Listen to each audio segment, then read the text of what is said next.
welcome back to the podcast that must not be named. I'm Melissa. And I'm Luke. And we are here with our 5-chap recap. Chapter 11, The Firebolt. Chapter 12, The Patronus. Chapter 13, Gryffindor vs. Ravenclaw. Chapter 14, Snape's Grudge. And Chapter 15, The Quidditch Final. Luke, can you tell us what just happened?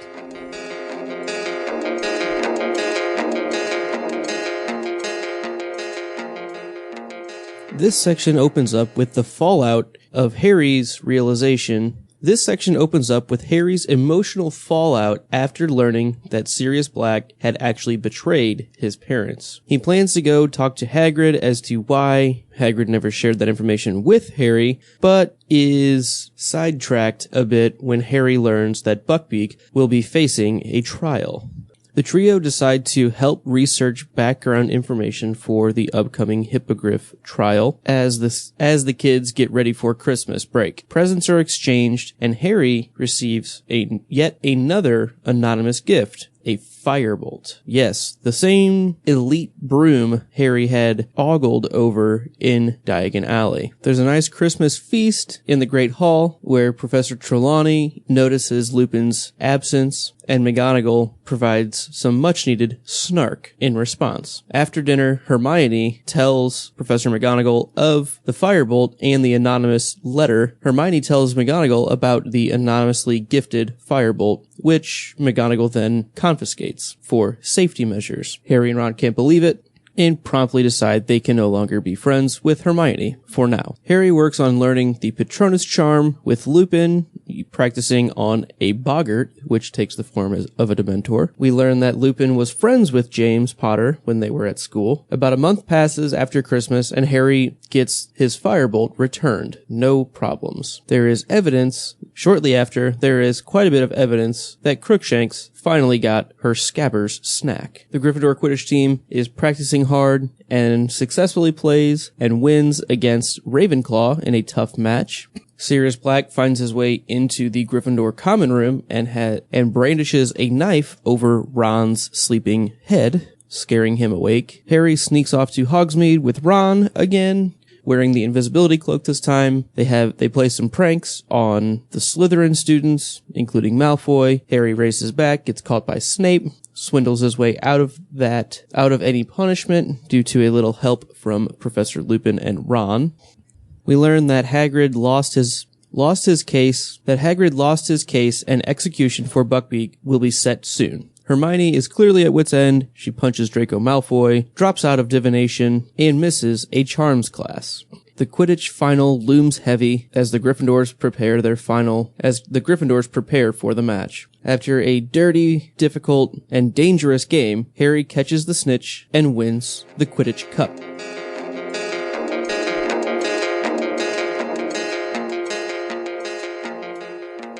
All right, so we are joined now by our first-time reader, Riley. Riley, welcome. Hey guys, thanks for having me again. Welcome back. School's out for you. School's over. It's summertime. I'm a little jealous. I have 5 more days, so I'm getting there. That's what happens when jealous. you choose to do school for the rest of your life. I get summer for the rest of my life. Yeah, that's fine. No, she ends up I'm winning. not complaining. Every summer. No, that's fine. I'm just saying, I have 5 more days, so. That's fine. All right. So let's go ahead and jump right into your big ideas and thoughts here on this section. Yeah, so a lot happened in this section, obviously. We're kind of getting into the swing of the story. I think that we went through a lot of character development, or at least the early stages of, we see a lot of things that happen to characters that for the first time in the story, other than Harry, really aren't subject to the things that are happening around the characters. So, we get the whole Hermione and Ron relationship kind of scuffle, or, back and forth, kind of at each other's throats. Yeah, and I feel like for the most part, in the stories, everything that's happened in terms of relationships or character development at all has been from things that are happening around the characters. And obviously you can argue that the reason reason for the scuffles, Crookshanks, and things like that.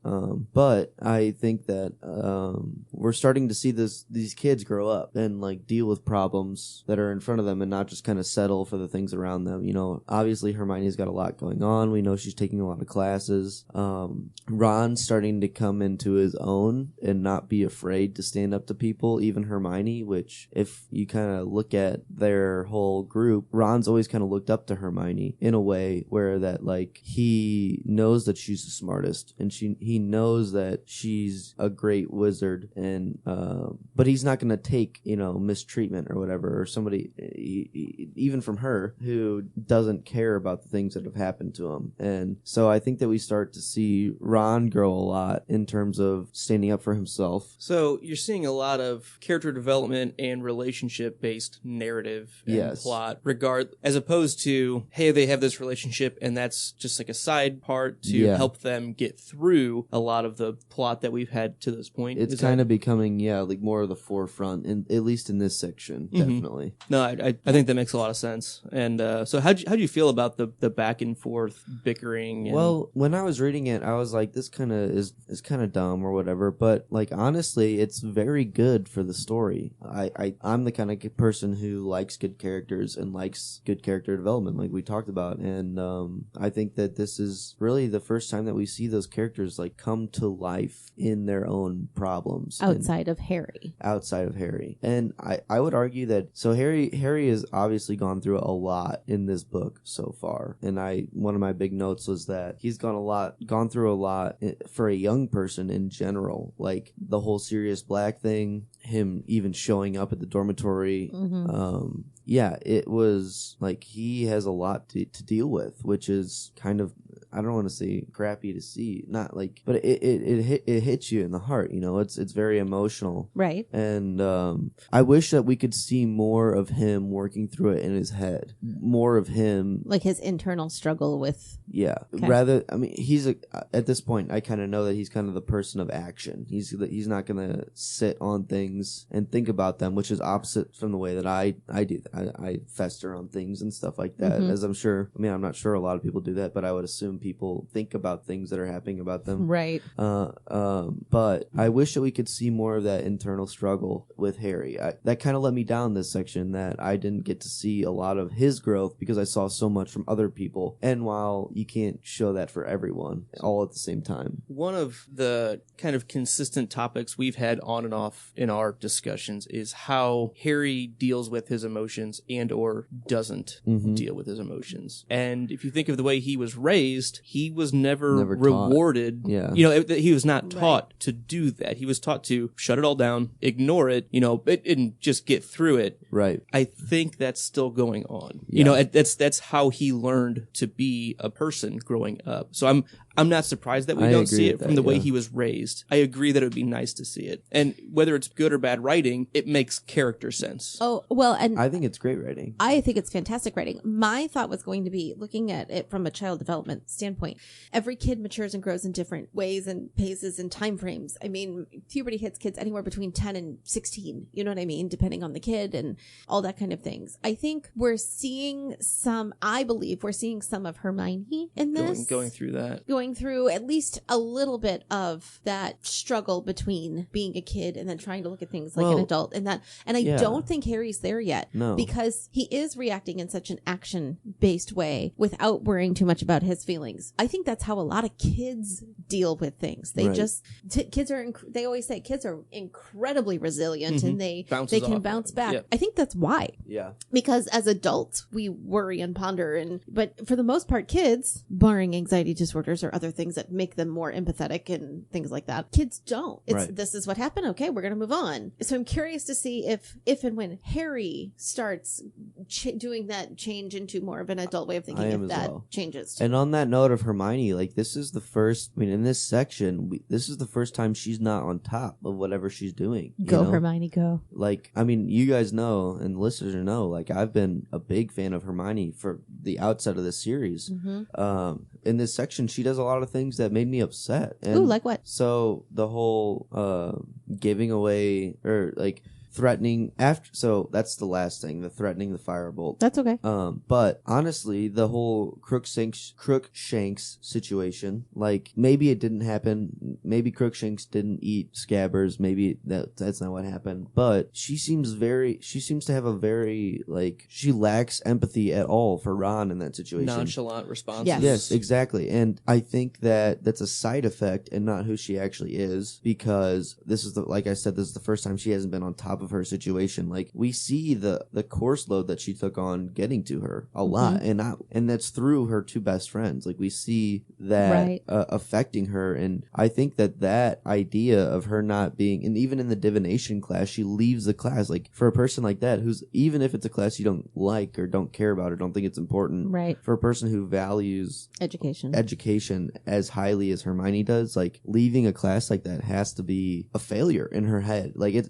to us, maybe the listeners or the readers, like, it's not a failure, whatever. Like, we empathize with her. Like, yeah, that's a divination to a person like that might be worthless, whatever. But I really do think that, like, leaving a class in general, whatever it is a failure to her. Like, she's the kind of person that's going to say, like, why did she's going to think she lost because she ended up, and maybe she's passionate about it in the moment, definitely. I mean, I don't think she would have done it if she didn't believe that was the right thing. But, like, another few credit points on her GPA or whatever, like, she took on the course load, and she's the kind of person, if she's going to take something on, she wants to complete it. And I definitely think that leaving the divination class affected her. The huge course load has affected her, and I feel like she's, like, realizing that I can't take on the world just because I'm so smart and I get things done. Like, she's finding some limitations in the timeline. And I mean, that's the biggest thing that she's trying to fight. That's the first time that she's ever felt anything like that. I think she's always been good at the things that she wants to do. So in this Hermione struggling discussion and how it's being detrimental to her friendships, right? I mean, that's the biggest thing that we get exposure to here. Think back to book 1, before Harry and Ron decided that she could be their friend, right? Before that, how difficult of a time she was having then. Right. So, and that was, before Halloween, the first 2 or 3 months at school, everything was brand new to this muggle-raised girl who did have that high expectation, high drive to succeed. I think that was the only other time that we've seen her in such a high stress situation, and it again at that point was very detrimental to making friends. And I just find it very interesting that we have this almost exact same parallel now. And I think you're right. She's finding out that, okay, I can't always do this by myself. I can't always do everything, and that's frustrating for her too. Not being able to do it is frustrating. Well, and so I never looked at Hermione leaving divination as a failure. I can see it. I never did either. No, I'm not disagreeing with you. I agree. I don't look at it as a failure personally. No, well, but here's my point. I've never looked at it from that point of view. But if that was me, I absolutely would feel that's how I look at it, because I do draw parallels from, like, the person that you are and the kind of character that Hermione is, and I see that, like, because it really. But I have dropped classes before, and I have taken, like, a semester that just crashed, and I think it comes across in the moment. Like, in the moment, you're like, fine, this is just what I need right now in this moment, and then you look back and you're like, wow, I can't believe I have that F on my, whatever. But what if I would have just done it? Or, in the long term, it was so the right choice, and I think that because all of that happened to me before I read these books, because old. So seriously, I know, right? 1 year to 40. So my point of saying that is, I think in the long run, and I don't even mean long run like years, I mean like in like a month later, she's gonna look back and be like I regret having to drop it, but that was the best choice I could have made for me. It's just, but I've never looked at it. I've always jumped, just reading it as for Hermione, I've jumped from I'm overwhelmed and this class is dumb to fine, I'm just not going to do it anymore, and I took that as a win. Leave it at that. That's what I'm saying. Forgot about there is that. A middle stage. That was really good catch. I don't. That's good. I agree with you wholeheartedly. I don't think that she's going to, at the end of the day, look back and regret it or whatever. But there will be a stage, whether it's hitting now or whatever. Because like I said, I agree at that moment. It's fine, whatever, in the moment. I think that there is, because we're taking time with these characters. They're growing up. There will be a short period of time, or maybe a long period of time, where she might, and we might not even see it. We might not even get any words in the book for it. But like for me, it stuck in my head that like that's going to affect her a lot, right? For at least a moment. It's like a breakup. Yeah. Like in the moment you're like, I'm done. This is over. And then like there's that little period of like just the adjustment period of life without. And you're like, oh, and then afterwards you're like, no, that was the best choice. Yeah. Yeah. This was a good call. But yeah, there is that of like questioning regret. Am I sure? No. And I think you're right. fine. It's you're over that initial passion choice, and now you're in the adjustment period. Yeah. And then you just adjust, and that's when you can reflect. Yeah, that was good. I'm good. Yeah. That was good This is for the everyone right- involved. Yep. So, Any other really big thoughts that you had? So my other big thought, aside from character development and things like that, was about an object and not a person. Ooh. It's about the firebolt. pretty impressive, huh? Yeah, I guess. I have some quarrels with the firebolt being so important in this section. First off, I'm going to say if the firebolt is not like a huge factor for Harry for the rest of the stories, then I'm going to be upset because there was so much about it, like about an object, about something that is not like Can't really progress the story on its own. that's what it's I'm like. inanimate. There was so much about it, so much. There was half of one chapter about introducing it. There were sections of other chapters about how great it was. There was an entire chapter of us actually seeing it in play. So There was half a chapter of it being taken away and how Yes. big of a deal that was. right. There was Oliver Wood throwing a big fit. She seemed to think I had my priorities out of line. So I've never watched a that's a lie. I have watched a Quidditch match at my college. They have a Quidditch team and they're like nationally ranked. They're great. It's fun. A real life Quidditch team. But I've never seen Harry Potter Quidditch other than in the movies. I can only equate it to what I know. I watch a lot of hockey. I equate a broomstick before this section to a hockey stick. Everybody has a hockey stick. Everybody has a broomstick. There's regulations for a hockey stick, how long it has to be, or not even how long it has to be, but what it has to do or how it has to be, what it needs to be made of. The firebolt seems like it's a god in terms of a hockey stick. It seems like obviously we've been told that it's the best thing on the market and national teams are going to use it. That's fine, whatever. And so when everybody was hyping it up before the Quidditch match, I was like, well, like, okay, I've bought soccer shoes that I've seen soccer shoes. Everybody think, oh, these are the best shoes. These claims you're going to run faster, jump higher. Exactly. Those like the claims. Exactly. That's what I'm talking about. Everybody says, I mean, it's marketing 101, whatever. Like you got to make people want your product. You got to sell it. But so the whole time going into the firebolt discussion, I was like, okay, everybody thinks that this thing is like so much better. That's fine. Like I get it. I'm not upset about it. Like, oh, you have the new Nike Vapor 10s or whatever. Like everybody wants them for sure. But like at the end of the day, it's about the person, you know? And I'm not saying that Quidditch that Harry is not a good seeker. Like obviously from what we're seeing is he's probably the best seeker that Gryffindor has had in a long time. Not ever. I'm not saying ever, but There's a lot of agreement going on at this table. We'll get there with our thoughts. no. on that. So, Yeah.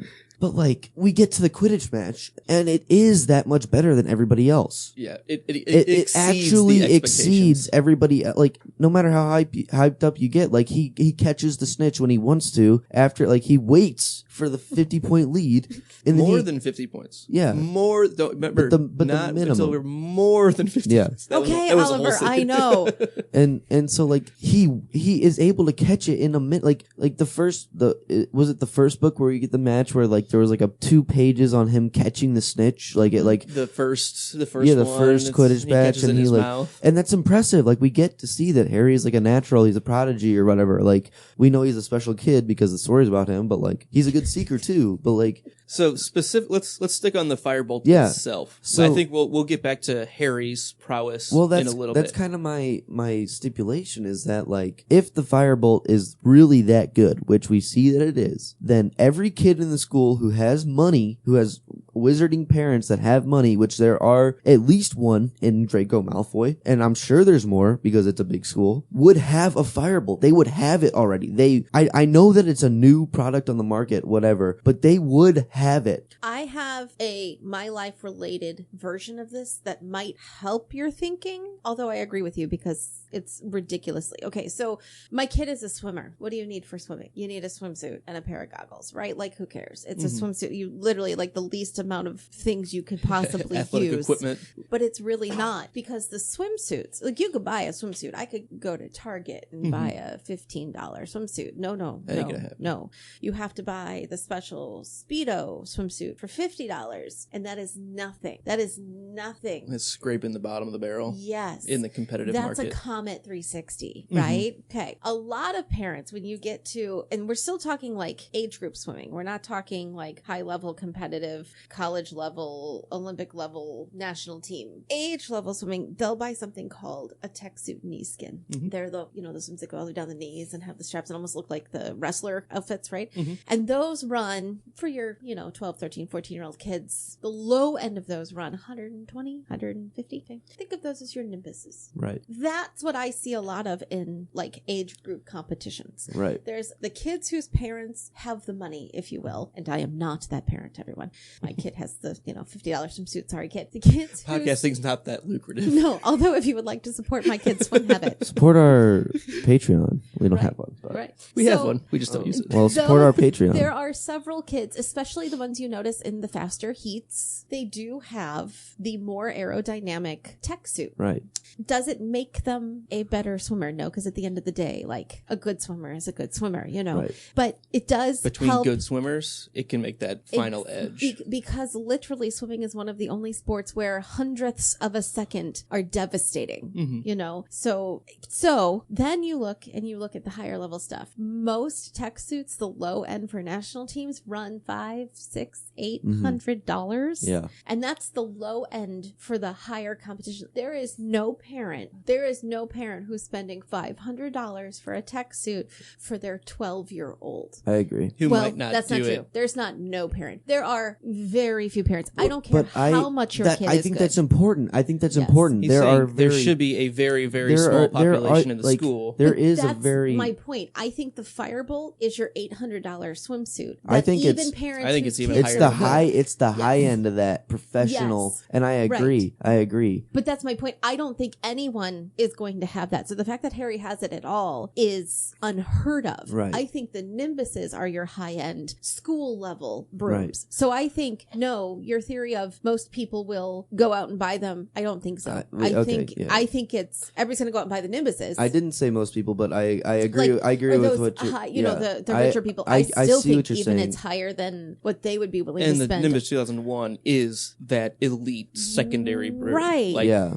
Especially if you think about the fact that at the end of the day, these are kids. So do you really want to go spend No, thousands of and I mean- dollars on them on a broom that they're probably going to ruin in a few years, and they're going to need Yeah. Or they're not going to be playing anymore. right. So it's just Right. It's just And collecting never dust. do The I broom. think it's wasted on. I don't think it's wasted on Harry at all, because he's the kind of person that has had nothing and will respect that, like, and so my only quarrel, not my only quarrel, I have a lot of quarrels with this Firebolt, but like I said, if it's not like something that affects him in the story later on, like if it's not like a staple, I'm sure people will adopt it, I'm sure people will get it or whatever, but like the amount of time that was spent on it, like it has to be special. It has to be something that is like rewarding and lucrative for the reader at the end of the day, or else I'm gonna be upset. Like I'm gonna be disappointed, definitely. Like Okay. Good to know. yeah, but I don't know, the whole thing just seemed kind of dumb. Like it was just, I don't know, there was so much build up on it, and there was so much put behind this object that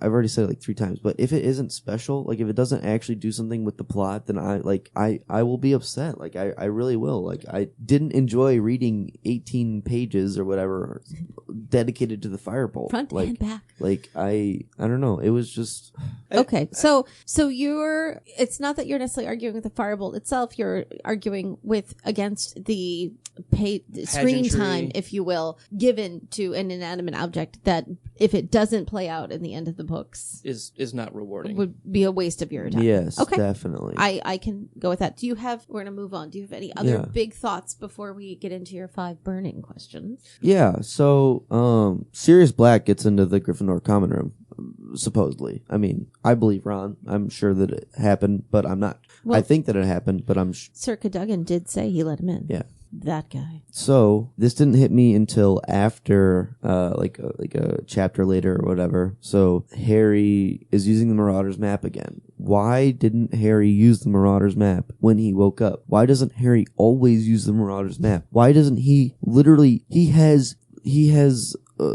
what's it called? He has Odin's eye, okay? Nice. He has an omnipresent view of Hogwarts.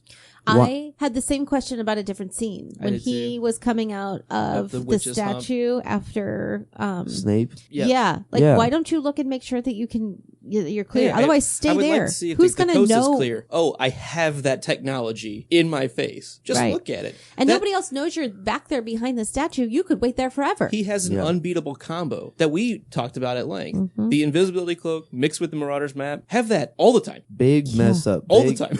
Big screw up on Harry's part. Like, he literally had, and he got it taken away. Yeah. Oh, yeah. That was really dumb. Because he's an idiot.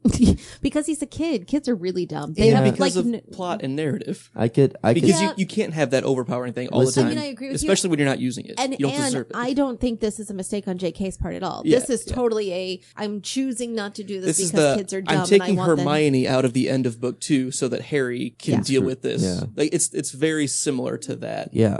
And I could talk take some of the about tools away. Listen, I love children, don't get me wrong, but I can talk about how kids are stupid all day. Like, they make mistakes. And I mean, kids are smarter than me a lot of the time. Yeah. But like, no arguments. Kids none make a lot of mistakes, and I get it. as but like adults. But they make different kinds. As an almost adult, I will consider myself that. You're Nearly. adultish. Yeah. I'm nearly an adult. It frustrates me. Like, I've always been so upset by kids making the wrong choice, and like, you can't blame that. Like, I'm not sitting there and be like, I hate every kid, whatever. But like, not every. It just makes me so angry. Like, it's so obvious what to do, and like, they don't, and like, they need the life experience. I get it, but like, oh my gosh, Harry, come on. You have the Marauders map. Find Sirius Black. If that's what you want to do, we've established that he's a person of action, and he's passionate about the things that he's passionate about. And when he goes for something, he goes and does it. He doesn't think about it. If you want to kill Sirius Black, if you want to confront him,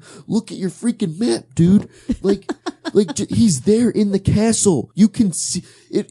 I'll spell it out for you. It'll say Sirius Black on the map. You'll see his footsteps. With his footsteps. There he is. Like, the dot. Oh, I wonder where he's at. Maybe I could find out by looking at my map. That tells me. That tells me where everybody is. I feel like if we had this today, first of all, it would be an app. Oh, yeah. And we're all used to The like Marauders app. The Marauders app. The Marauders app. Come on, copyrighted. We need to get on this. Apparently, It's we need called- to cut that out so no one else hears it. It's called Google Maps. No, but like for inside, like for real people. No. Yeah, see. no, this is high privacy issues. Yeah. No, honestly, Yeah. honestly, And you that just will. track their That is, phones. as Okay. our friends at Accupolitics would say, #problematic. Honestly, not Harry Potter related. I think that will be a thing. It is a thing. No, we like, just don't have access no, to it. like, well, yeah. Yeah, a Sorry. public. I think domain thing. that will be an app. Like, everybody has location trackers. Once not that GPS is behind the times or anything, but like, once GPS is like there and like super accurate, everybody will be able to see exactly where everybody is at. I think privacy is going to go away. Like, I really do. I mean, this is a different podcast. Yeah, but, this isn't necessarily. Yeah, that. Yeah. No, but this isn't necessary for the podcast. I'm just saying, like, I think it will. Okay. All right. Are we ready to jump into your 5 burning questions? I think so. All right. So, Hermione smacked Malfoy. Oh yeah. you guys yay. talk about that. I'm gonna go see if Jen's here because she's gonna be here in just a minute. That was awesome. So, I wasn't expecting it to come. I kind of forgot about it, so I've obviously seen the movie or whatever, and it came at a different time, which, I mean, kind of excited me. I don't know. Like, she smacked him for Hagrid, Yes. and not because he called her a muggle, which, I mean, this isn't about comparing the movies and the books, but Yeah. like, Movies are dumb. I liked that a lot more because it showed that Hermione is less selfish. Yes. And more like, if you're going to talk about my friend like that, I'm not going to take that. Like, Right. I'm not going to let him take that because he's not going to do it himself. And I like that it was earlier in the year too. Yeah. It wasn't just on that. Anyway. Yeah. Getting ahead of ourselves. No, but I enjoyed that. I don't know. All right. What's next? Do you have anything else on your list of things to talk about? We saw Harry starting his Patronus training, which was interesting. We have Buckbeak's trial, Oh, which Buckbeak. for a magical world, why? I mean, I'm sure this will become more to. I hope that it'll come more to light the more I read. But like, why is there such a big thing on like defending against magical creatures. Like why? I mean, defending against should happen, but like there's definitely like a prejudice towards magical it creatures. seems doesn't like it? people aren't a fan of magical creatures like at all. Like I wonder. And I don't disagree with you because I see that too. I just wonder if it's more like magical creatures are because they're creatures and not sentient beings who can sort of, not that they can't think for themselves, but they can't rationalize, if you will, that they're more likely to be noticed and observed by the non-magical world. Therefore, there has to be a lot of regulation on them because that's the thing that's most likely going to get the magical world revealed. And I can to get the behind Muggle that, world. definitely. I think like with many good regulations, the intent might have been pure by the people who originally founded it. Right. But the Could have delivery easily and gotten- implementation may Yeah. have gotten skewed over time. Yeah.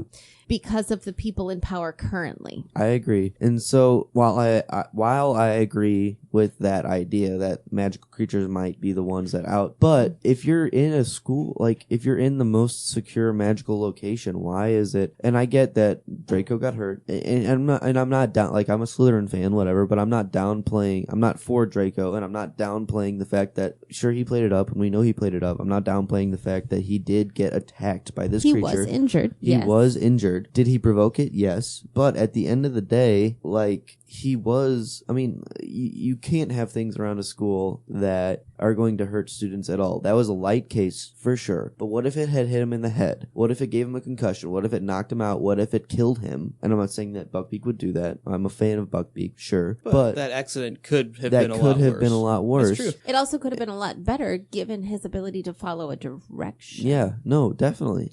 So I mean, I don't think there shouldn't be some sort of consequence. I don't think it should be executed.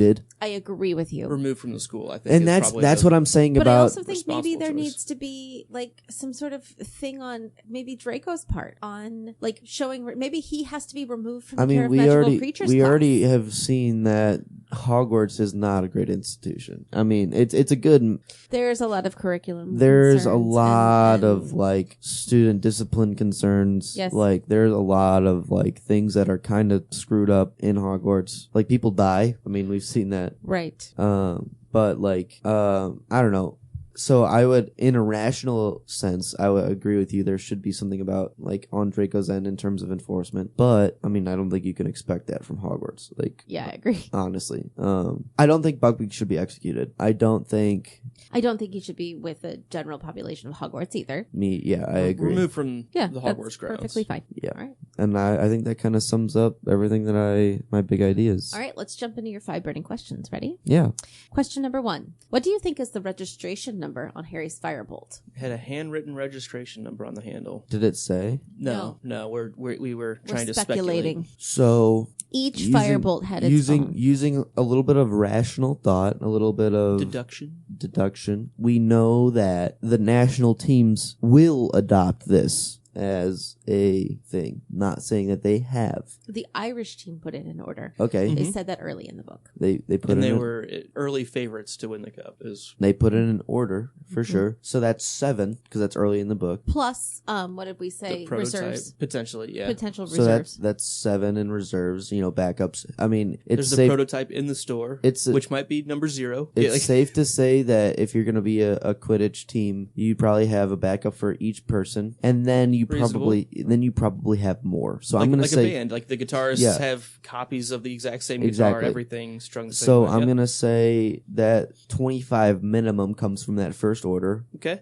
Which and if remember, it that order was back in August. if it was early in the book, then so I'm saying we're sitting at like 45, okay. 50 come time Christmas for when he gets it. for Christmas. So basically, 2 national teams have gotten their orders or Placed their fulfillment. orders. Things have been made. I think probably like 62. That's what I'm going to Okay. say the Okay. number is. All right. We Well have reasoned. no correct answer, but yeah, good. All right. Question number 2. What would your happy memory be for producing your Patronus?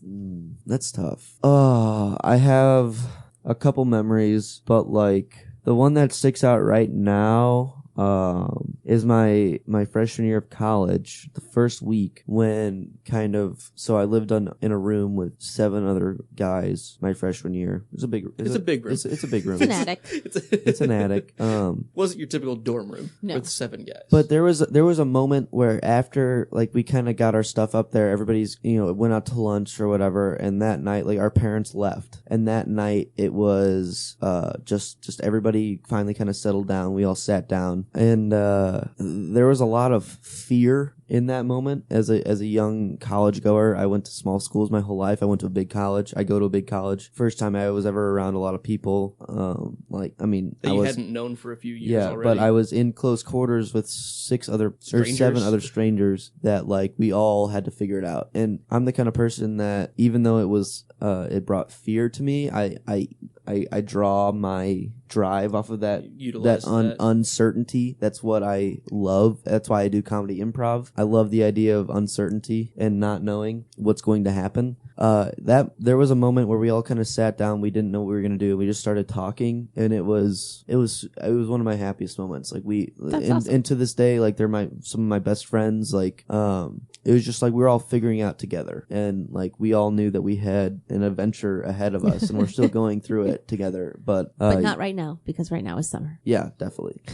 But like that uncertainty, that hope in those people that they can help me have a good experience, and that I can do the same for them, like is a super good memory, and it brought me a lot of happiness. Good. Okay. I hope it's strong enough. Me too. Right. All right. Question number 3. Do you think Harry's new broom made the difference in Harry's ability to beat Chang in the match at Quidditch? No, not Chang, because her whole strategy was I'm going to mark Harry. And maybe yes, because for the first time ever in Quidditch matches, we've seen other opposing seekers make the play, I'm going to mark Harry and try to see what he's doing and beat him to it. Maybe I can have a teammate block him or whatever. So yes, not because of its own power. I think Harry would have won either way. But I think through the mindset that it gave the opposing team, I think that it made the difference, because had she just been looking for the snitch the whole time, she might have found it before Harry. Right. She might have She did find it before Harry. She might have gotten there first. But I mean, even in the Slytherin match, we saw that Malfoy was just following Harry. He was just making that play. Does that come from? Do I think that that's a good tactic because Harry's a good seeker? Yes. Do I think they would have done that had Harry not had the firebolt? No. So you think her tactics improved because his broom improved? They had to change gameplay. Yeah. So I think her tactics may have improved slightly, but I don't think the reason that Harry caught the snitch as opposed to Cho Chang was because of the firebolt. I think it was because he's a better flyer. Like he's a great seeker. Like he's good. See, I read it very differently this time. I felt like she played the game smarter. She was a more prepared seeker in terms of being able to play the game instead of just finding the snitch. She played well. She was very, very smart, very strategic. And I think if he hadn't had the firebolt, he wouldn't have caught her because she was going for it first. I think his firebolt was just that much faster. Well, that was the Slytherin game, right? Where Malfoy was diving for the snitch, and Harry caught up to him and broke and slapped his arm away and caught it. I think we're talking about the same thing, but I think that was the Slytherin game. It really was. I think so. No. So Harry turned and caught sight of Cho. She was grinning. The snitch had vanished again. Harry turned his firebolt upward and was soon 20 feet above the game. Out of the corner of his eye, he saw Cho following him. She decided to mark him rather than searching for the snitches herself. All right, then, if she wanted to tail him, she'd have to take the consequences. He dived again, and Cho, thinking he'd seen the snitch, tried to follow. Yeah. Harry pulled out of the dive very sharply. She hurtled downward. He rose as fast as a bullet once more and then saw it for a third time. The snitch was glittering way above the field at the Ravenclaw end. He accelerated so many feet below, so did Cho. He was winning, gaining on the snitch every second, and then, oh, screamed Cho, pointing. Distracted, Harry looked down. Yeah. I'm saying, I think he won because his broom was faster. I disagree. I think he won because he made that instinctual... He didn't dive at the ground because he saw the snitch. He instinctually knew that he would be able to turn the broom faster. Maybe it was because of the firebolt. But I think the league, the reason that he was ahead of her was because he dove at the ground and threw her off off. Oh, so you don't think it was because of the... No, I think he got ahead of acceleration. her because he made that play and then saw the snitch and was ahead of her Alright. already. I still think she would have been able to beat him. Maybe not guaranteed, but I think with a different broom, she would have had a really strong chance. I would like to see them. My point was, I would like to see them play on level playing ground, if you will, with the same broom. And I agree. I don't think students should have different brooms. I think that everybody should have the worst broom. And then you can see who's really good from there. Like whatever. Like in national levels, you want your team to have in professional play, you want your teams to have we can get back on the Firebolt all day, but at the end of the day, I think if you're growing up, you need to learn how to play and be your best. Like why are people having an advantage? Okay. But to finish my thought, I think in the Slytherin match where he caught up to Malfoy, who saw the snitch and was tracing it, and he caught up to him and slapped his arm away. Instinctually, that was a good play, but I think the Firebolt made the difference in that instance because Malfoy was ahead of him. Okay. Because you asked about Cho Chang in the Ravenclaw match. Yes. I think that it was not because of the Firebolt. It was because of his instinctual play. Okay. All right. So either way, Harry turns out to have the better skill set, both with broom and internal skill. Oh, yeah. Okay. Question for him. Was Snape telling the truth to Harry when he said that his father only saved his life because he would get in trouble? Like, was Snape telling the truth about that particular event? I think so. I don't have the idea that Harry's father or his parents in general were the best wizards, because if that was the case, the story would be about them. If James Potter was the best person or the best wizard, why not write a story about him? But if it's a father of the character of the main character of the story, make him flawed, make him interesting, make him be somebody who has faults and wasn't a perfect person that maybe Harry thinks is a perfect person up until this point. He's never met his father as a sentient human. So I think so. I mean, I don't trust Snape wholeheartedly with everything that he says, but the way that he kind of said it, he said it with conviction that he had a grudge. Like he obviously we know he doesn't like Harry's father. Like James, we kind of know that, but I don't think that he's the kind of person that's just not going to like somebody for a good reason to not like them. He's going to have a reason for it. He's going to feel justified in his and head. we've seen evidence of him not liking him through the way he treats Harry. I don't think he just treats Harry poorly because he doesn't like Harry. I think there's something that he has held on to his whole life that makes him not like his family. I agree. My only caveat with it is Snape is telling his own truth, but is that the realistic, factual, non-perspective the way based? Melissa described it in our that chapter discussion was, and maybe you guys had touched on it, but it's every character has their own limited perspective. Oh yeah. So I think Snape absolutely believes. At least he believes that's the truth. Yeah, and I think that's the crux of what we're getting.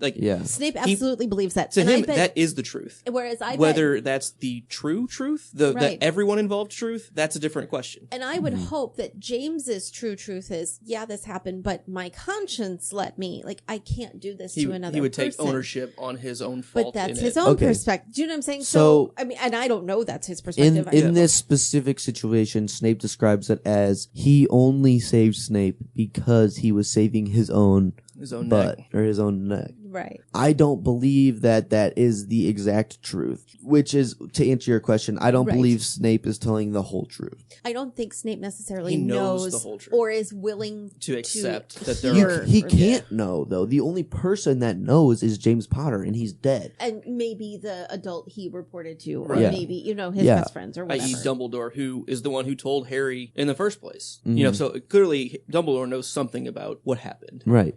So I think that there's a possibility that James Potter really did save Snape because he felt bad, really did save Snape because he cared about him in that moment. I think there's also a possibility that he saved Snape because he was saving his own butt. If he was a troublemaker, I think it's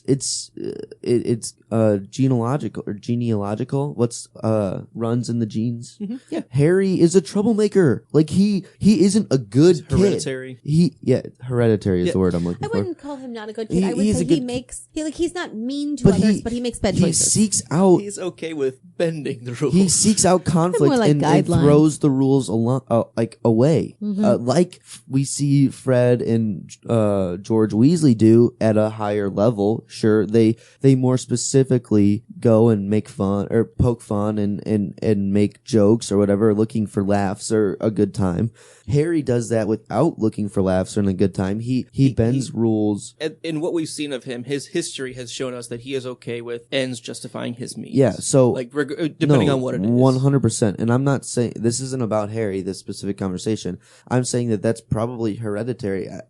I think that you kind of gain some of your instincts of your parents, even though, I mean, a lot of that is learned through being raised by them for sure. But I think That's both. at the end of the day, it is a little bit of both. A lot of it of both. And I think that James Potter could have very well been a troublemaker, a kind of guy who bends rules as ends justifies the means. And there may have been a moment where he was just like, if I do this, I might get kicked out of Hogwarts. So I better I better stop this. I better save Snape. Cancel this transaction. Yes. Yep. So I think there's possibility of both. Can Snape ever know? No. The only person like that I said truly knows is James Potter, and we can't find that out. Mm-hmm. But I do believe Snape is telling his truth. Okay. Okay. Question 5. What do you think is the most useful charm or spell that students have learned so far? I don't know. What spells have we learned Useful in this book? not in this book, just in general in the first 3 books. And what would be useful in your life? I should be more specific. So we've had like Mobiliarbus, which is like when they lifted the tree and moved it. We've had Wingardium Leviosa. We've had not that many more. No, I don't know. I'm stuck between Expecto Patronum, when Wingardium Leviosa and the blue flames that Hermione made, Reparo. Yeah. Go for the glasses. So I think that was there's 2 specific instances. If you could just like Reparo your phone after you drop it in some water, or like Oh, that's a good idea. Drop it on the ground, crack the screen, like, oh, no worries, Reparo, like, it's fine. That would be super useful on a daily basis. That's what I'm looking for, like practical uses in your everyday life. I think Reparo might take the cake, but Wingardium Leviosa, like, I'm a small guy. Like, if I could just like lift a tree or lift something that I like can't carry, like, but I'm kind of I'm trying to be a body kind of guy. Trying to be a body. I'm trying to be like, if you lift things, it's gonna help you overall. Like, if you try to pick something up, if there's something you can't pick up, like Wingardium Leviosa, like that does a lot. Like you could lift I wonder what the limitations are on that. That's if what I'm there's saying. if there's like a magical weight limit? prowess to weight, It's got to ratio, be like dependent on your conviction. I feel Maybe. like using the force. Like how doesn't matter how big it is. How it much? matters how much you believe. How it. much do you want And to that lift is why this you car? fail. How much do you want to lift this boulder? Like, do you really want it? And Look at that like, boulder. It's a nice boulder. it's a nice boulder. No, so Shame on you, I think shame on your cow. I think Two I find different myself movies with that guy. asking to be able to repair things in a whim more than lifting things. I agree that Reparo is probably the most useful. We also haven't seen it in these books yet. Really? I just checked. Doesn't come in until book 4. Oh, well. It's in the movie in book 2. It's in the movie in book 1. It's movie Book 2. Movie 2. With He the breaks glasses. his glasses in It's- 1. Book 2. When he goes in after Nocturnale, she uses it in Dying. well, That's okay. the first time it's used. So Wingardium Leviosa, because it doesn't count. There you go. I was like, All right. I agree. I feel like I would have done that. To move us on a bit, can you give us your section MVP? Yeah, so my MVP, I have an MVP and an LVP. My MVP is a professor named Remus Lupin. Awesome. Good Good call. choice. Yes. He's the Golf only clap. person that doesn't make a problem out of the characters in the story entirely. Yo, if there's a problem, he didn't start it. He didn't start any conflicts. He Check out the finished a hook. lot of conflicts. My only quarrel with him is that, like Dumbledore, whenever an adult is needed by Harry, he was missing for some reason, but he, at the end of the day, came back and, he just fixed Harry's problems. He took the map from Snape, got Harry out of trouble. He taught Harry the Expecto Patronus charm, or or spell, and like he was the guy who fixed a lot of things. Like he didn't do anything wrong. Like Okay. And my LVP real quick is Hermione. She is a rough batch of chapters. She is a rough batch of chapters. We agree.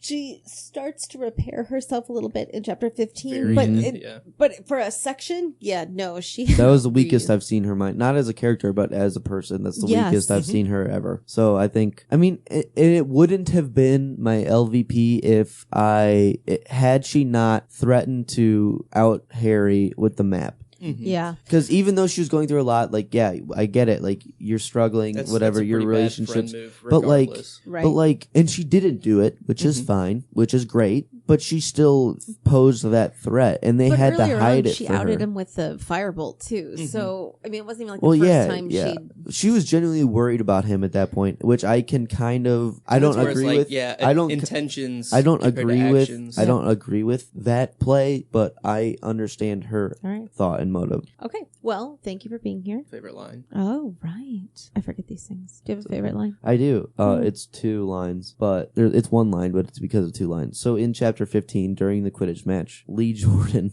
is commentating pretty biasly. I'm just telling you like it is, Professor. That's exactly what my line is. So McGonagall says, Jordan, if you can't commentate in an unbiased way, and she trails off, or she doesn't trail off, but she's interrupted by Lee Jordan saying, I'm just telling it how it is, Professor. And like, as a sports fan, somebody who screams at teams that I hate and screams for teams that I love, when you see a ref make a call, when you see I'm just telling it how it is. Like, this is the way it is. Like, I know I'm being biased, but like, come on, did you see that? Like, I'm not wrong. Like, yeah, that was definitely my favorite. There was a lot of good lines, but like that one stuck. Like right when I read it, before I even was taking, so I take notes as I go, but like I usually do like MVP in line at the end after I read everything. While I was reading it, I was like, okay, yeah, like that's my line. Like that's it. Like I love, like that's so funny. The follow up to that is whenever right after Malfoy grabs Harry's broom tail and Lee Jordan's like hopping out of the way of McGonagall's grasp, but she's not even caring because she is furious and she's showing her biases too. I think that whole scene it's so funny. That's very well done. That's the only part of the Quidditch match that I enjoyed. That's funny. Like, is Lee Jordan commentating, which I'm glad she put in. I'm sure she put it in for herself to at least like. But it's a good character for sure. Yeah, the commentary is definitely my favorite part of the Quidditch matches. All right, all right. Now we're gonna sign you off. Okay. Thanks for coming. Thanks for having me. I enjoyed. You get to talk about a lot of good stuff. So. All right, 5 more chapters. Yep. Which comprise both the longest and the shortest chapters. Well, that evens out, and they're they're like average. In the entire series, potentially. In this book, there's an the entire 8-page series. chapter, so be ready. It's a lot of pages. Man. Yeah, you'll be fine. Good luck reading. All right, thanks, bud. Thank you, guys. Bye. See you later. All right, we are once again joined this 5-chap recap by our target audience perspective, Lorelai. Welcome back. Hi. All right, anything new? What's fun? No. Done with school yet? No. Nope. Good. Anyway, That's mean. How many more days you got? 3. 3. Awesome. so in this section we have a lot of different things. We're going to really hone in on a couple very select ideas, specifically Crookshanks and Scabbers. Mm-hmm. What do you think of their spat and everything involved with where we've seen Crookshanks and Scabbers, and what are your thoughts on this? I think that Crookshanks is like just being a normal cat, and Ron's going a little bit overboard on this. Okay, so you're falling more on the Hermione viewpoint with this. Okay. Let cats be cats. Mm-hmm. And don't have a rat around your cat kind of thing. Yeah. But the rat was there first, just gonna say. Yeah. What are your thoughts about how it affects Hermione and Ron together? I think Ron just, even though he hates his rat, I think he's just like a little bit, I don't know, like he's a little bit overprotective of his rat, I guess. But like, even though he doesn't care about his rat, he still like hates my rat, whatever. It reminds me kind of like an older sibling, younger sibling type thing, where it's, yeah, I'll give that person a hard time, but only I can give it a hard time. You know, like he likes to give Scabbers a hard time, but if someone else goes after Scabbers, that ain't cool. Does that make sense? Yeah. So do you notice that Hermione and Ron don't get along for a really long time? Yes. How do you think it affects, my question is like, how do you think that affects Harry when his 2 friends are at each other's throats. Yeah. I think he has to, like, hang out with Ron and then, like, go hang out with Hermione and just, like, be in the separate rooms. Except then Hermione kind of messes up her friendship with Harry, too, Yeah. with the firebolt. Yeah. But I feel like Harry still, like, talks to her, though, even though, like, he's kind of mad. He does try. Like, when after the Quidditch match against Ravenclaw, he goes over to her at the table. Yeah. He tries to, like, be like, hey, sorry, you were just looking out for me. But, like, then they, like, are fine. And then he has to have 2 separate rooms again. Mm-hmm. Caught between a rock and a hard place. Mm-hmm. Okay. So we also see a lot of stress on Hermione's plate, right? You know, she's taking way too many classes, maybe, and she kind of flips her lid in divination class. And what do you think's going on with her? I think she just wants to do a lot at the time she's there and have a lot of, like, memories in classes and stuff and have good grades. But I think it's just a lot on one kid. I don't know how she does it. Do you think there's anything to be learned from watching her in these chapters with that kind of stress? Do good grades and, I don't know, pick what you want to do. Don't try everything. Yeah. Okay. 'Cause you have more years to come. Was there anything about Hermione and all of her craziness that that really stood out to you as, like, really good or really bad? I knew that I would never be able to do that and still get good grades. I know that. But, like, I thought it was really cool that she just was doing that and, like, I don't know, she's, like, being her and doing what she wants to do. And still finding time to help Hagrid and Yeah. defend Buckbeak and all that. Mm-hmm. So I know my favorite moment with Hermione in this is, there's 2, with Draco, Mm-hmm. which was personally, I think, awesome. Yeah. So what was your thought kind of about what happened with Draco? I thought that she just had a lot of anger on her and she just needed to get it out, and so she did. Was that a good spot for her anchor to go? Yes. Or do you think she could have made a better choice? I think that was a good one. Why? Because Draco's been, like, really mean to Hagrid, and he's her friend, and, like, she just got really mad, so punched him. Would you do that? Yeah. Okay. Definitive. Someone hurting my friend, I would, yeah. Okay. Yeah, gotta make your point. I also really liked the march out of divination. Mm-hmm. I don't know. What were your thoughts about that? I thought that she just didn't really care for it, and, like, she was being really cool and, like, whatever, and just left. I thought that was pretty cool. Yeah, she just headed up to here and finally was able to let Trelawney know. Yeah. Nice. So I think we have 5 or so questions that are burning. Are you ready? Mm-hmm. Really? Sure. Okay. All right. Here we go. Question number 1. All the firebolts are hand-painted with an individual registration number. Mm-hmm. What number do you think Harry's firebolt was given? Number 1. You think his was the first firebolt ever produced? 1, maybe 2. I don't know. So you don't think there was very many bought? No, not yet. Okay. All right. Question number 2. So to produce the Patronus charm, you need to use a really happy memory. Yeah. What would your happy memory be? The first time I got an A time. For everybody who doesn't understand what that is. Swim talk. Swim talk. I know what that is, but can you explain what that is for people who may not have any idea what that So, means? in swimming, you have some times, and, like, it starts at B time, which is, like, somewhat slow, and then a BB time that gets a little bit faster, and then A time, which is a huge accomplishment, and it's, like, insanely fast. And so I did the 200 free, and I tried it once, and I didn't get it by, like, a little bit, and then the next time I got it, and I was, like, by a second, and it was really... A pretty large margin you beat it by. Yeah. And That's then, awesome. And then she aged up, and it's now in a different age bracket with different time standards, but that was still a really good accomplishment. Yeah. Yeah. Awesome. It's great. It's Yep. nice to know specifically what your memory would be. Yeah. Yeah. That's a good your one. go-to. And that was a really good moment. I happened to be there. It was great. You did? I was at the swim meet. 200 free? Yeah. I don't think you were. I'm pretty sure I was at that one. No, I thought you said, sorry, I missed it. I thought that was their timing.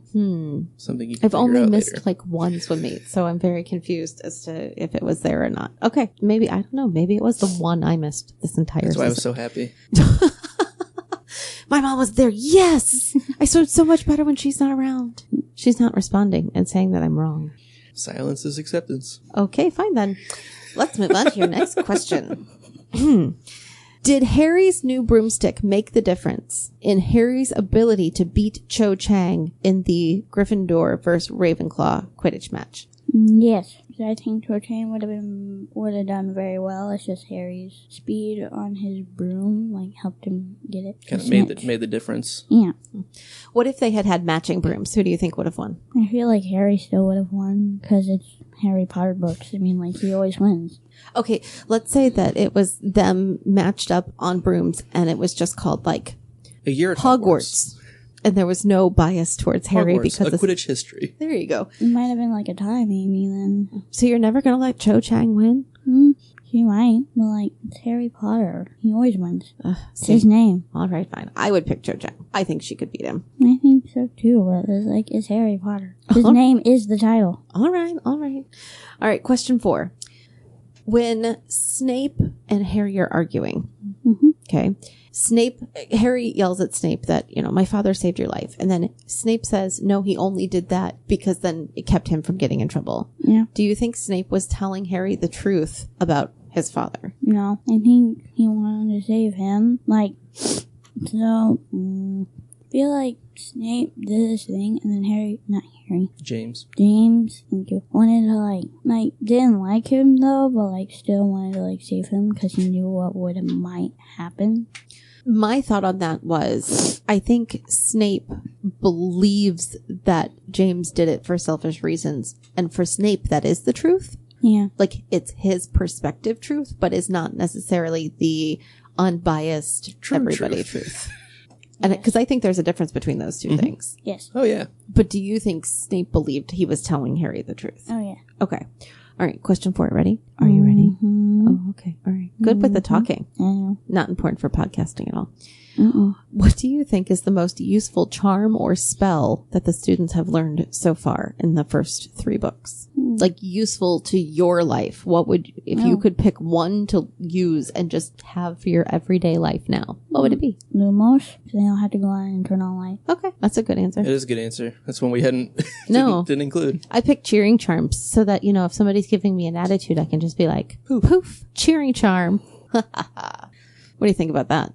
I don't know. Well, it would be on you. I know. That's why I'm asking, because that was our debate. She's not so cheerful hearing this. No, she's not so cheerful. Maybe I need one. Poof! Cheering charm. Didn't work this time. Where's my magic wand when I need it? All right. So now we're going to get into who was your chapter MVP? Hermione. Ooh, you're going to pull out the Hermione. Okay, why? Because she punched Draco. She did something that I would have done for a friend. Okay, all right. Do you have a favorite line? No. How about a favorite moment? And Hermione punched Draco. It was pretty impressive. Okay. All right. Well, we appreciate you coming in and whispering to the mic for us. Yeah. We will see you again in 6 weeks. All right. Get reading. Okay. Thanks. See ya.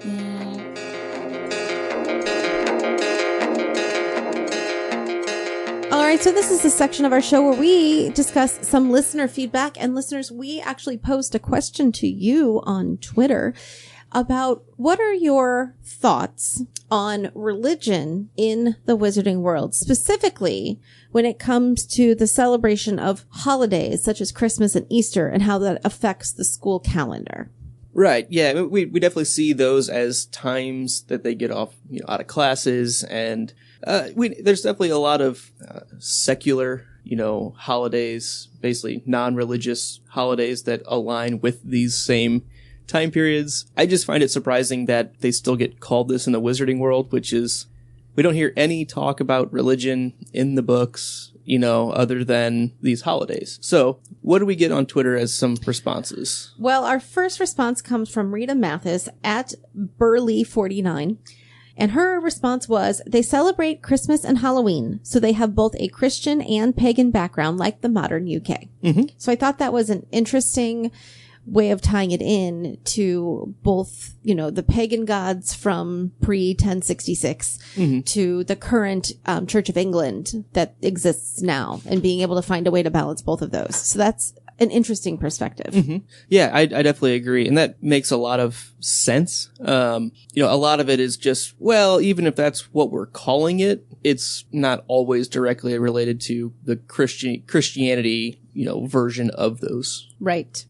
And then our friends at Acchiopolitics responded, and their response was that why are they celebrating a Christian holiday in the wizarding world? Why aren't there holidays, things like winter solstice and the spring equinox and things like that? Again, more pagan ideals. And that's, I think, what kind of kicked me off on this whole thought process is a lot of the witchcraft, even outside of Harry Potter, it's very down with the earth, like down to earth, not down with the earth.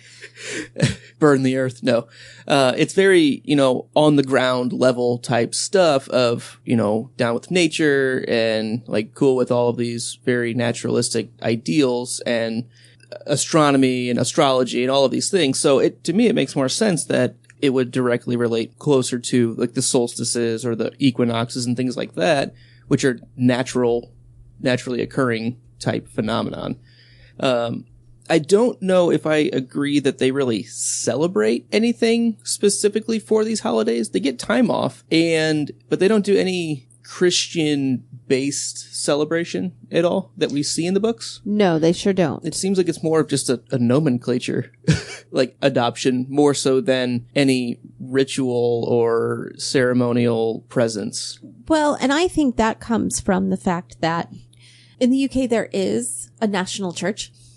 And therefore, regardless, maybe, and I being from America where we don't have a technical national religion, although some things get put in that maybe you shouldn't, but sidebar. I am not sure in the UK if those Christian-based wordings are national norms because it's a national religion. I'm sure there are people in the UK who celebrate and believe in other faiths, as I would hope they do. So, but that's just what the Church of England, headed by the Queen, and it's a nationally recognized thing. This is what you do. So that's probably what it's named. I work for public schools in Missouri and in the United States, and there is a separation of church and state to the best of our ability. So we don't have Christmas break. We call it winter break. We don't have an Easter break. We call it spring break. I think even just changing it just that much, it's the same thing. Yeah. It's just a little time off. But that takes the Christianity out of it and makes it more universal to everyone. It doesn't need to be a religious holiday at all. It doesn't even have to be a winter solstice. It can just be like, it's winter and we're taking a break. Yes, it happens to coincide with 7 different religions worth of things. But even like spring break now doesn't coincide with Easter or Passover or a lot of the other spring-based holidays. It's just a week off in the spring. Some people take a fall break. There's summer holiday, if you will. It's not like an official holiday that you have to go buy a Christmas card or a Valentine's Day card for. It's just a break. So I think that, to me, is the distinction. I wish it was called winter break and spring break and giving it very non-religious based terms, and then it wouldn't be an issue. I agree. For me. So the final part to this that I kind of want to touch on is this is an authored story. It's written for an audience. So it very easily could be similar to what we were just talking about, the words that the readership is going to most easily understand without having to justify or explain anything. Right. So let's just call it that and don't do anything religious based with it. I mean, let's just call it that because that's what people generally accepted it's terms the common for. Nomenclature for right. It specifically for the audience that this seems like it was written for. Right. So I think that's just probably what it really is. Concur.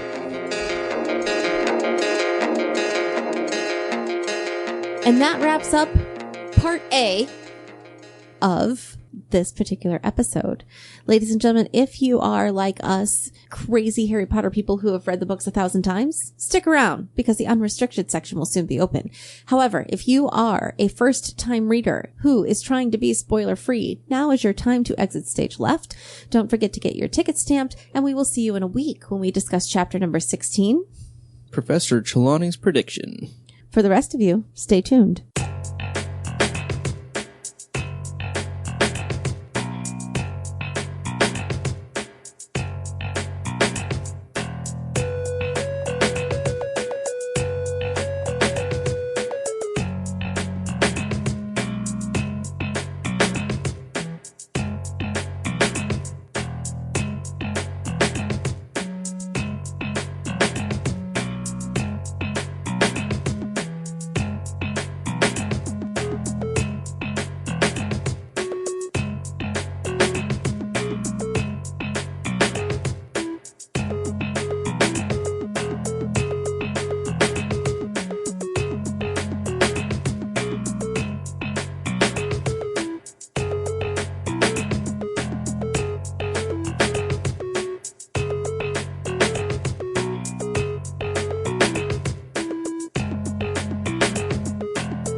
right, so here we are in our unrestricted section. Melissa, I feel like there's a lot of things that we can talk about in this area, in this section of the book. Yep. What do you want to get to first? I want to talk about Dementors. Okay. What is it? Like, for real, what is a Dementor? Because in my head, it's Ring Wraith, but that's not right. Yeah, it's not quite right. It's very inspired. Yeah, especially in the movie. Ugh. Yeah. Anyway, Dementor, what is it? I feel like it is... Creature? Being? Spirit? See, I don't think it's a don't spirit. know. I feel like it's a combination. Dementors are weird. They are weird. And I don't really know. I feel like it probably does fall into a bit of the thestral type magical creature type realm where they are just creatures, but there's obviously magic involved, and it's just, yeah, they're weird. Okay. Really weird. Okay. Here's my next Dementor thought. You ready? It might be convoluted. Lupin says that if a Dementor sucks your soul, you have no chance of recovering, that your body will exist without a soul, but no soul, like no person, if you will. But the creation of a Horcrux happens when you split your soul. Okay. So what if you split your soul, you have a Horcrux or 2 or 7 or whatever, okay, stored off in La La Land somewhere, and then you received the Dementor's kiss and had the soul sucked out of you. That Horcrux, given obviously you probably yourself would not be able to grab it, but could someone get the Horcrux? Is it possible to get the piece of your soul stored in the Horcrux restored into your body, or does that piece essentially get destroyed as well? I think they're separate. I think you could have that Horcrux go into your shell? your shell body. I think that makes a lot of sense. It's interesting for sure. I don't think, I believe that the Dementor would only get that portion that's remaining in your body at the time. Talk about like working the system. Yeah. And it's thoughts like this that make me very much agree with why Dumbledore hid all the books on Horcruxes, because it doesn't feel like a negative use. Do you know what I mean? Like, yeah, okay, I'm not going to be like the best behaved person in the whole world if I'm thinking about creating a Horcrux and like protecting against a Dementor's kiss, but like, some people might do it for insurance. Like, okay, well, I'm gonna, like, it's just a person. I'll go find somebody that I don't care about and nobody will catch me. And then I have this and I'm going to give it to the person I trust the most or whatever. And just in case this happens. And like, it's this weird, twisted sense of righteousness, sort of. I mean, it's very messed up, but I can see that becoming like a black market, Yeah. It makes sense. I mean, it's definitely never thought of this before, which is why I love these books so much. Like, it creates a lot of these weird, different ideas that we don't see, but are plausible in the rules that we're given with this magical system. Yep. That makes a lot of sense. All right. Not condoning it. No. I'm but hesitant to even put it out there. Somebody... Except the magic doesn't exist, so we're okay. Yeah, we're good. This is all academic. Theoretical at best. So, did I just... the Christmas dinner with Trelawney saying, with 13 dying, the first to rise, well, whatever. Harry and Ron were not the first to get up, or Harry and Ron were the first to get up, but Dumbledore was the first to die out of that group. So that was a problem for me. And then it was brought to my attention that, before Trelawney came, there probably were 13 at the table already because Scabbers was in the pocket. In which case, Harry and Ron were still the first to get up. I feel like I've read a justification for this at one point. Or did Dumbledore stand when Trelawney walked in? Yes. So I believe so. I just feel like that part needed a little more notice. I can't remember exactly how it worked out, but I definitely remember at some point reading that the numbers worked out that Dumbledore was the 13th, the one that stood up at a table of 13 because of because of Peter Pettigrew, I should say, in the pocket. I'm sorry, I'm reading through to see if Scabbers is mentioned in the pocket. So give me a moment. Dumbledore does stand when Trelawney comes in. Sybil, this is a pleasant surprise, said Dumbledore, standing up. So they were already, and Harry and Ron were already sitting there. Yes. So technically there's 13 at the table right then. If Scabbers, with Peter Pettigrew in Ron's pocket. Right. If that holds true. And it says... It never says if he's in there or not. The closest we get is Scabbers and Crookshanks had a scuffle in the morning, and that Ron seized Scabbers by the tail and tried to kick Crookshanks. And the only mention of the pocket is when it said, it has been a while since Harry had seen him out of Ron's pocket. It doesn't say he gets put back in. I think you can... I guess you have to assume... Yes, but that it he doesn't technically say it. Well, if because that was also Christmas morning. Mm-hmm. That doesn't necessarily mean he kept him in there all day long and then took him to the dinner or at the lunchtime. So it was all morning long and then kept him in there for lunch. It's possible, but no, it does not say one way or the other. So if Scabbers is in Ron's pocket, then Trelawney was totally right. Yes. If he was not, then Trelawney's an idiot. Yeah, that's it. That's all. Yeah, so I think it's just based on the assumption that we haven't seen, Harry makes a point of saying he hasn't seen Scabbers outside of Ron's pocket very much lately at all. But that doesn't mean he's been in the pocket all the time. He could be back in the dorm room. It's ambiguous. It is ambiguous. And because it doesn't directly say it in the text, I tend to think it maybe wasn't. Oh. That was not intended. I feel like if she had intended for that to be true... Would have mentioned Ron giving Scabbers food or something. Yes. Or the bulge in his pocket or whatever. Harry would have noticed it. This goes back to retconning. I think you could retcon it that way, but it was not intended. So in my head, it's not really true. It's more of a Trelawney's an idiot kind of a thing. It's plausible. Okay. What do you have? So, kind of similar to that a little bit, Hermione being completely right that it was Sirius Black that sent the broom. Like, does she really need to be right on this? Like, she is. And sometimes it would be nice if Hermione didn't spoil the book for us. I know. This is one of those, like, false spoils. Like, it's put in there, and you're like, well, there's no way that's true. Or if it is, you find out that it's not Jig, so it's like, okay, well, there's definitely wasn't. And then it was. It's just under completely different pretense. Yes. And it's pretty funny. Yeah. I don't like that she rubs it in his face at the end of this book a little bit. She's like, you do know that I was right. We'll talk about that again but she at that point. But she cannot not be right, and she cannot not I know, have people but that was a really good one. Understand it. Yeah. Yeah.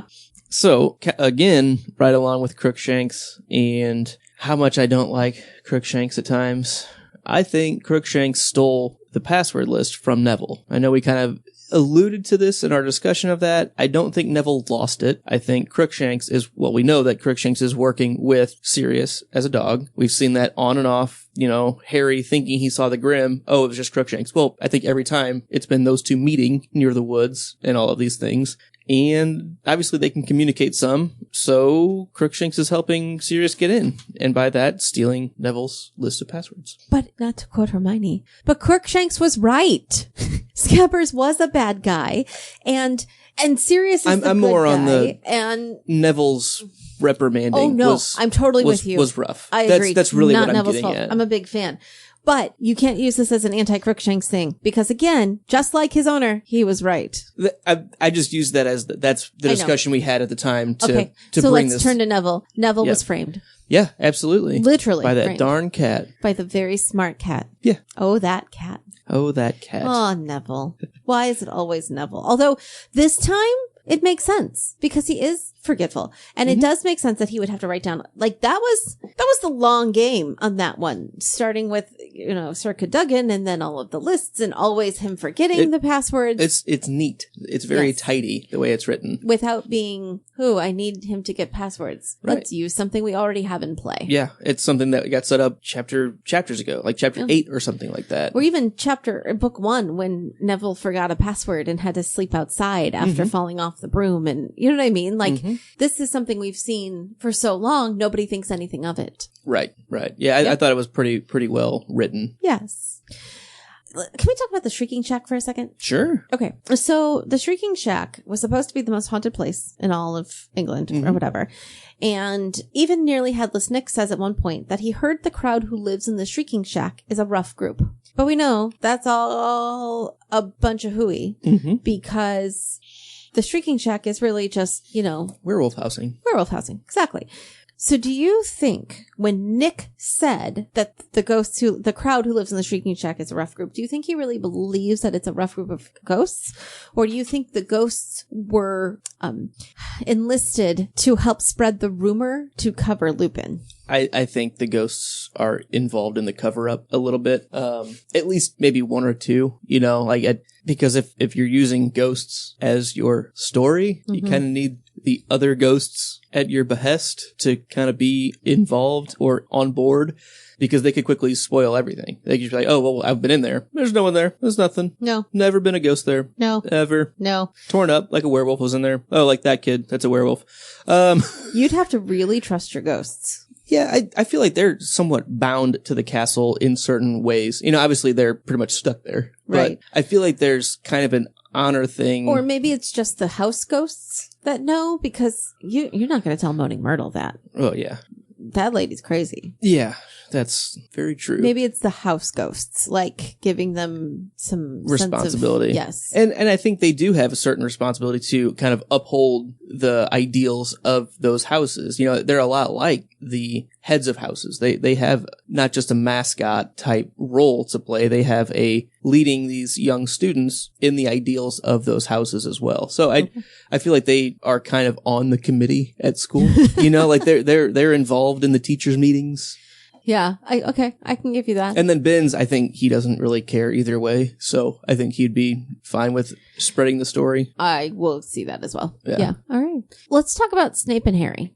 We have a couple of thoughts here between the two of us. So my thought, do you think Snape was practicing legilimens on Harry during the interrogation? I think a little bit. This is definitely one of those, they talk about Snape's eyes and how they really bore into Harry. And I don't know if they specifically say that Harry feels like he could, it's one of those times that he can feel like Snape's reading his mind kind of thing. And I think there are definitely certain levels that Snape can penetrate people's minds. And we've talked about that some with even just teacher level. Right. And that's, yes. There might be just a slight glimpse that he's doing just to be fact checking, because I think he's already kind of figured out what's going on, that, yeah, Harry was there. I believe that in my dirty, dirty heart, but at the same time, let's just confirm this real quick. And then that's why he can put the pedal down so hard, because he knows it's true. He glimpsed that maybe Harry's last thought was running through the corridor, the underground tunnel back. That's all, or he could see Malfoy's face getting hit with the mud. Just one little quick snippet of that is all the confirmation that Snape needs. True. So he doesn't need to go through and really bore in deep and get the whole scene. He just needs one instant of confirmation, and that's it. Right. But he can't prove it then after that either. Unless Harry cracks. So that's why he puts the screws on him and really tries to have Harry, lose his cool. Right. And that's his technique. It's good. And it almost works. I like it. Except that Harry's so good at shutting down around authority. It probably works with almost everybody else. Oh, yeah. I believe that. Because either kids get scared or they get angry. Harry doesn't get either. Harry gets quiet. That's, I think it makes a lot of sense. Okay. Right along with this, do you think that Snape recognizes the names on the Marauders map? I do not. So, the one thing that really throws me off is after Lupin comes in, he says, do you think he got it? Maybe he got it directly from the manufacturers talking to Lupin. Oh, well, and do you have your copy of book 5? I don't see it up there. No, I think Glenn has it. Glenn. Okay. So I believe. I have it here. No, in my Kindle. Okay. I believe when we go to the chapter about Snape's memory. Snape's Grudge, which Riley said earlier, which was really funny. No, this one is called Snape's Grudge. Oh, it's Snape's memory. Sorry. Yes. Yeah. No, we actually just read Snape's Grudge. Right. We're in book 3. Yeah. So in the chapter about Snape's memory, when Harry travels into his memory, I want to say that the boys are calling each other by their nicknames. Snape's worst memory, there chapter you 28. Go. Yeah, they are. But does Snape overhear that? Well, it's Snape's memory. Well, that's true. So, yeah. Now, I don't know if he registers that, as in pays attention enough, but he definitely has heard those names before. So I don't think you're wrong. So, but then, right along with that, if Snape knows those names and he clearly calls Lupin in, how does Lupin still talk his way out of it kind of thing? I don't know. It just seems odd the way it ends up playing out with Snape knowing who they are. I don't think Snape knows. That's my point. I don't think Snape fully knows. I think he just, it's like that tickle in the back of your mind of like, I know this. I don't know how. Like, there's just some connection piece that like, and maybe not even to Lupin necessarily or James, just that I've heard these words before. I feel like if it's in the memory that is in the pensive in that chapter in 5, that he has to register it for it to make that memory at some point. Okay. Or register it at that point. And obviously, if that was the one that he actively removed from his head, He does remember I think that. he's actively choosing those things to remove. Which means either he doesn't know the names or he does but can't prove it. I think he does, but can't prove what the map does. I don't think he knows it's a map. Right. He just knows that it's some kind of pranking thing And he from knows his those old guy- schoolhood bullies in his mind that... Somehow now Yeah. the son of one of them has... Right. Yeah. So I think he's trying to get a read on Lupin as to what it is and... But I also don't think he knows that it's connected to Harry being in Hogsmeade. I don't think he... Like, I think he thinks that there could be, but he doesn't know what the connection is. I think that's what I'm saying. Okay, I just had another thought with that. And then it ran away. We know that Snape is very suspicious of Lupin this whole book anyway. Well, yeah. Because Sirius Right. is getting in, and Right. Snape thinks that Lupin is helping Sirius get in to Right. the castle. Which he's actually not. Surprising. Right, and we know that. Right. But Snape is looking for anything To pull on him. Lupin, specifically. Oh, so do you think he might think Lupin gave it to Harry? Yeah. That's an interesting twist. And I think that's why he calls him in specifically. He says, this is supposed to be your area of expertise. And yet- Clearly you gave this to him, is what Snape's thinking. I believe. Yeah. And then Lupin just takes it. Yeah. And I bet Snape is so mad. Oh, yeah. Oh, yeah. So much worse than we even thought. All right. So what is the truth about James saving Snape? Because as we've discussed several times now, it's What year did it happen? probably their 4th or 5th years. Well, I don't think they were able to pull off The anime until 5th year, I think they said. It took them, I think, 2+ years to Yeah. get it down. Okay, so we know in the 5th year is when Snape's worst memory happened. Right. So that was probably before. I think that was before. This. And I actually think Snape's worst memory is not because of what James did, but because of Lily's reaction to Snape. That's a good point. That's been my working theory for a long time. I haven't really put thoughts on it that way. In but I book like that. 5, because book 5, the focus is so much on the dad that I think Harry takes the perspective of, oh, you're so mad at my dad for doing this to you. But it's really yeah. based on what we learn in book 7, how Lily then like basically shuts down. Yeah. In his head, Right. betrays Snape. Right. Goes against him. Because at that that's his best friend. And Yep. that's when he lost her, Mhm. that moment. Yep. So makes sense. that's why I think it's the worst memory. Because I'm sure they've had embarrassing things happen before Exactly. that. But this is the Right. primary point where that division happens between those two. Exactly. And we know that James and Lily start dating in 7th year. I believe so. My guess is that it happened sometime between the two.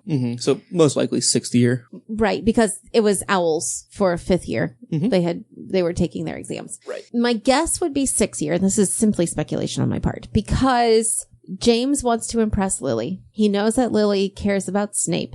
And even though they might be on the outs, she's still not talking to James yet. So my guess would be that, yeah, they set him up, but then he realized that, like, if they got him killed, yeah, maybe Snape looks at it as James was saving his own butt because then they would get in trouble. I think it's more James was saving himself with Lily, because if he's the reason that Snape got killed, no matter how mad at Snape Lily is, no matter how much she doesn't hang out with him. Yeah, like, there's no coming back Right. for James with Lily. Right.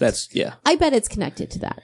I don't really know. Who do you think was the primary instigator of the setup? Oh, Sirius. And I think that's mentioned. I Maybe don't- it's not. I don't but even need it I've just always mentioned. understood Headcanon. it to be. Yeah. Like, he's the bad guy. Kind of. Yeah. I mean- not really kind of. He is. Right. And I don't mean like he's a bad guy, but He's the instigator. yes. And He's- he's a bit of a bully. He's the Matthew of the group. And, God bless my brother. And James is the hyper talented, wants to make Sirius happy guy. It Well- reminds me of Grease with Kinnicky. And Yes. I mean, it's And very Danny. much like those two characters. Because Danny is the popular one and Danny is the outgoing one. And Danny's one that all the girls like. That's James. yeah. But it's Yeah. Kinnicky who's really like the underlying bad seed guy. And the one that Danny is trying to impress. I would like to point out all the rest of them are all Peter Pettigrew. There really is no Lupin in that movie. No.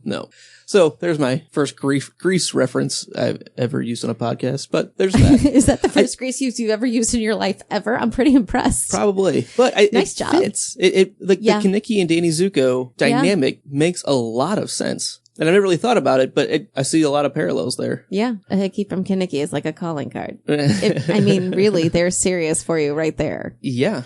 Hyper cocky, definitely okay with causing a stir, Breaking getting the rules, yeah. fight, like battling in whatever that looks like against their and then rival. at the end, James or Danny tries to redeem themselves in the eyes of the girl. Yep. So interesting. Wow, Harry Potter is really just Grease. Wow. At least in the, late the 60s and 70s. Yeah. Hey, look, it's Grease. Literally. That's funny. But I don't know where to go from there. I don't either. I was not expecting that. Whew, But it fits so well. It's nice. All right. It looks like you have one more thought, which goes along with this, and then I have one more total. Okay. There's a typo in here. That's spelled wrong, but I think that's a real word. Yes. It's a swipe. Yep. So, do you think that the map got confiscated by Filch initially? Oh, yeah. Directly from the Marauders, or... I think... Because Lupin specifically says, I know for a fact that Filch confiscated this map years ago. Yes.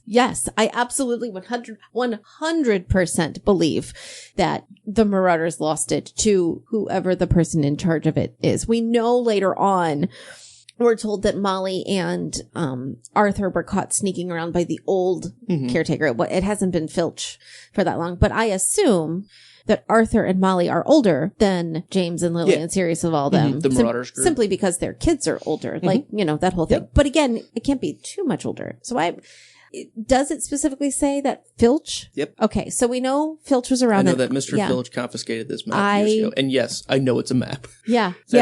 I do think they lost it right to them because we know the Weasley twins got it out of the drawer. Mm-hmm. Which would have been 15, 20, 25 years later. Right.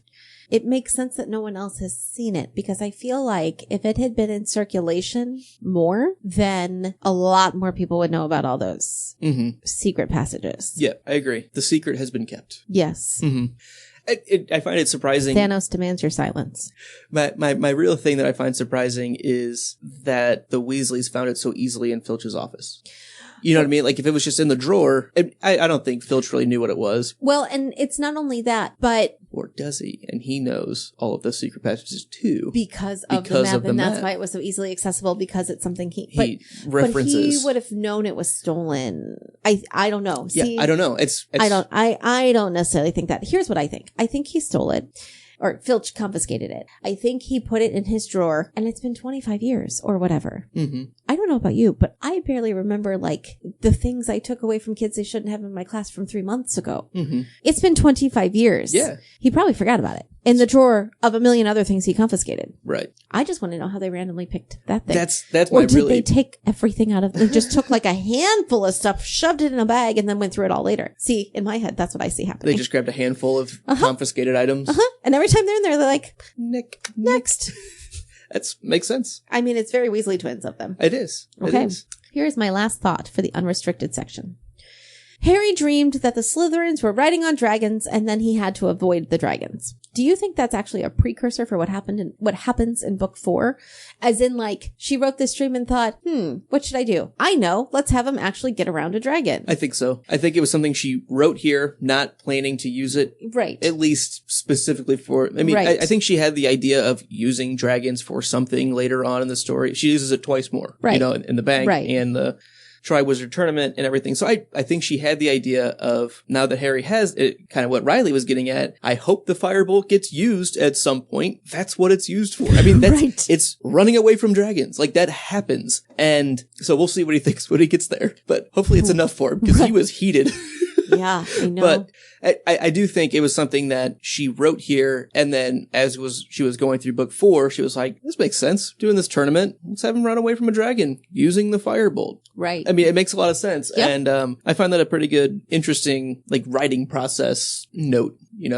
I'd be interested to know how those ideas developed, either simultaneously or, one feeding into the next. So, and this is going to be a really weird connection. I am a huge fan of the old TV show West Wing. And something that I've been doing for the last 2 years, one of my favorite podcasts is the West Wing Weekly, where an actual actor from the show and one of his friends watches episode by episode. That's cool. And because it's Are an there actual dragons on that show? There's not. Which can't be that good. Sad. But because it was actually one of the actors on the show, he's friends with all of the other actors and writers. And the writer of The West Wing was Aaron Sorkin, who is one of the greatest, I believe, TV and movie writers of our time, right? So they've talked about him and to him on the podcast. Like, that's so cool. That is cool. I want to be able to pull famous people into our podcast. Anyway. Hey, if you're a famous person, give us a call. Yay, famous people. So they've been able to talk to and about Aaron Sorkin, about where he gets his inspiration from. So like, it comes from literally everywhere. He talks about a time, Aaron Sorkin talks about a time that, Stockard Channing was pulled in. Here's my Grease reference, right? Stockard Channing, I don't know. She played Rizzo. Gotcha. She also played the First Lady, but her very first Gotcha. episode was like a really short 6-line thing. And she sat down with him at lunch after. It was like, I love this. I would love to come back. He goes, and as she was talking, I completely zoned out and said, well, how do I bring her back? Well, I want her to be a professional. What profession could a first lady be? Well, she could be a doctor. Well, how do I introduce that she's a doctor without her just saying the doctor? I know, maybe the president has to have some sort of degenerative disease that only she knows about. And so I need a degenerative disease. This is all while this woman is still like having a conversation with him. It's brilliant that he just, and I think that's a lot of how writers, like, they just take what is in front of them and around them and pull something from 2 books ago or 3 seasons ago or whatever, and then it becomes this amazing thing without any planning at all, because that's just how good they are. Yeah. Same with J.K. Rowling with the use of dragons, and hopefully, Riley, the use of firebolts, because book 7, the firebolt is like... Is it book 7 when doesn't it go flying off too, along with Hedwig being killed? It goes flying out of the... Does it? It gets lost too, early on in book 7. I don't like that. I don't remember that. And- It's so hectic right there. And see, here's I don't know the if I've ever thing, registered that always that. hit me, because not only did he lose Hedwig, The Hedwig he one- also lost his firebolt. And I think the Hedwig one always plays so big, but for me, it was always the loss of the firebolt that also set, like, man, we're really into uncharted waters now. He doesn't have an owl or his broom. Are you looking up the last mention of the firebolt? Pretty much. Mentioned a lot in book 3. Well, yes. A lot. As our first time reader noticed. Yeah, it's still searching. We're at Order of the Phoenix. Nice. Advance Guard. Eye of the Snake. Graw. Out of the Fire. I'm just reading random chapter titles, which were so good. Half-Blood Prince. 7 Potters. The last mention of the Firebolt is from book 7 in 7 Potters chapter. Harry lost sense of where they were. Streetlights above him. Yells around him. He was clinging to the sidecar for dear life. Hedwig's cage, the firebolt, and his rucksack slipped beneath his knees. No, Hedwig. The broomstick spun to earth, but he just managed to seize the strap of his rucksack and the top of the cage as the motorbike swung the right way up. There goes the firebolt. So, firebolt, yeah, I don't remember that. And that was his first loss. Because then that was before Hedwig even. Yeah, that was the first loss. Yeah, no, and it's like the next page. Wow, okay, definitely forgot about that. Okay. I feel like I've done a good job remembering things. I get like a little sticker today. Yeah, nice remembering. That is definitely a very hectic scene. So like, and there's a lot going on. To me though, that was the moment. Wait, the firebolt, and he didn't even that's how bad it is. And he didn't register it, which is like, he saw it and that was just it. Because there were so many things that he had to be Harry hero mode, survival mode, stress driven, everything. I can't get everything. Yeah. What goes? Interesting. So I think that wraps up our unrestricted section. I think so too. All right. Well, so let's close and lock that door. Or a sound effect. Whatever. Please find us on Facebook and Twitter and YouTube and all of the places except Instagram, because we're not there yet. But, summer vacation in 5 days, so I'm working on it. I don't know what it is. That's on you. It's one of my summer projects. We're going to work on it. But we are on Twitter. That's our favorite, @NotNamedPodcast. You can email us at thepodcastthat@gmail.com. We have a website. We like visitors to the website. So prove you're there and leave a comment at thepodcastthat.com. On that website, go ahead and check out our Support Us page, where we have a lot of really neat things that you can buy and purchase that have been curated by us, or you can get an Audible free trial, 30 days, and a free book.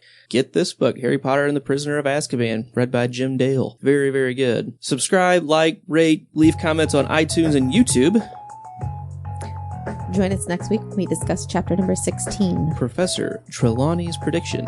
Stay imaginary. Thanks.